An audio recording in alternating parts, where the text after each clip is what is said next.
नमस्कार मित्रों, मैं पंडित कमलाकांत द्विवेदी लखनऊ से उपस्थित हूँ एक नए विषय के साथ।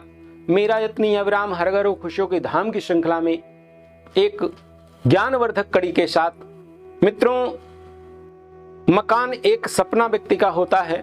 मकान एक छोटी मोटी चीज नहीं है, आपके सपनों का आयाम है, आपके घर का सपना है।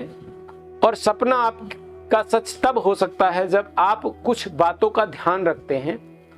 मित्रों, यदि आपका मकान बनने का या जमीन लेने का कोई सपना साकार हो रहा है तो आप यदि इन बातों का ध्यान रखते हैं तो विश्वास करिए आपका मकान भी बहुत जल्द बनेगा और उसमें रहने के बाद आपको सुखों की अनुभूति भी अच्छी होगी और आपकी वंश वृद्धि और वहां पे निवास करने वाले जो आपके का परिवार है वो अपने आप को प्रमुदित अवस्था में पाएगा और उसके विकास को कोई रोक नहीं पाए।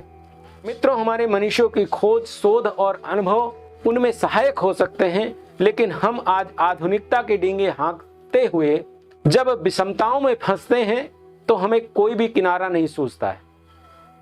मित्रों, परमात्मा को धन्यवाद दीजिए कि आज आप इस पड़ाव पे हैं कि आप अपने मकान जमीन के लिए सोच सकते हैं और उन सपनों के आप बिल्कुल किनारे खड़े हुए हैं। भवन निर्माण से संबंधित कौन से दिन होने चाहिए, कौन सी तिथियां होनी चाहिए और कौन से नक्षत्र होने चाहिए और कौन से लग्न होने चाहिए, क्योंकि इन सभी चीजों के संयोग से आप अपने घर के सपने को साकार कर सकते हैं और उनमें आप सुख की अनुभूति भी कर सकते हैं। इस जानकारी को मैं बताऊं इसके पहले मैं निवेदन करना चाहता हूं, यदि आप पहली बार मेरे चैनल पे आए हैं तो कृपया चैनल को सब्सक्राइब कर लें। पसंद आने पर आप अपनों को भी इसे प्रेषित करें जिससे और लोगों को भी इसका लाभ मिल सके, मेरा प्रयास सार्थक हो सके। किसी भी जिज्ञासा हो तो आप कमेंट का माध्यम चुन सकते हैं, समय मिलते ही मैं अपने ज्ञानानुसार उसका उत्तर देने का प्रयास करूंगा। मित्रों, यदि आप जमीन को लिखाने जा रहे हैं या बयाना देने जा रहे हैं या उससे शुरुआत करने जा रहे हैं तो आप सोमवार या शुक्रवार का दिन चुने।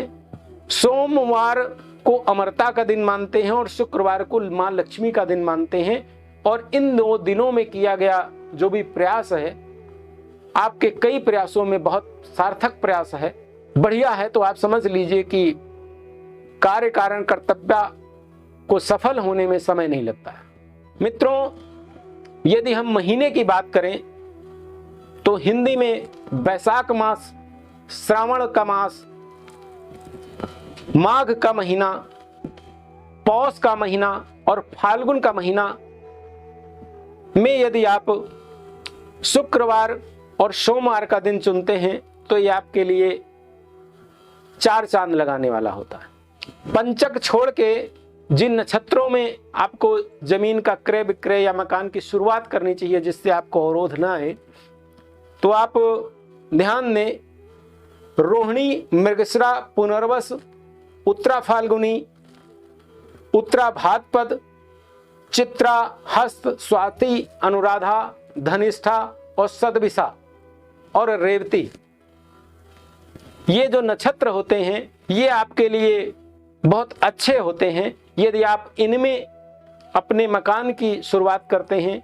यदि इनमें आप अपने बयाने को दे रहे हैं या आप रजिस्ट्री करवा रहे हैं तो आपके लिए बहुत अच्छा होता है। इसके लिए आप किसी स्थानीय कर्मकांडी ब्राह्मण से भी मिल लेंगे तो वो आपको ये चीज बता देगा। जब भी आप मकान की रजिस्ट्री का समय करें या मकान की नींव डालने का प्रयास करें तो उनमें स्थिर लग्नों को भी आपको ध्यान में रखना चाहिए।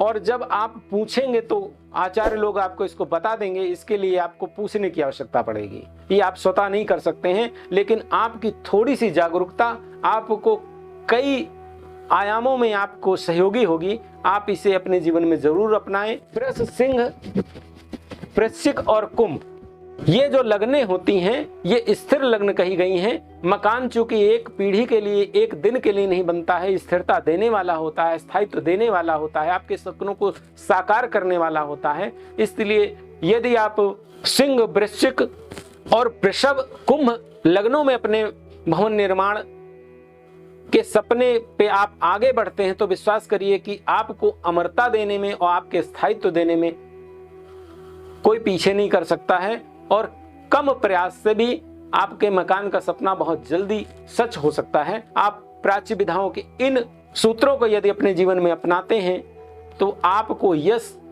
स्थायित्व और वंश वृद्धि के साथ साथ आपके मनोनुकूल लाभ मिलेंगे। आप अपने जीवन में इन्हें अपनाएं। आज मैं इस विषय से विराम लेता हूं। मिलता हूं फिर किसी अगले कार्यक्रम में। तब तक के लिए आप सभी को बहुत बहुत धन्यवाद। नमस्कार।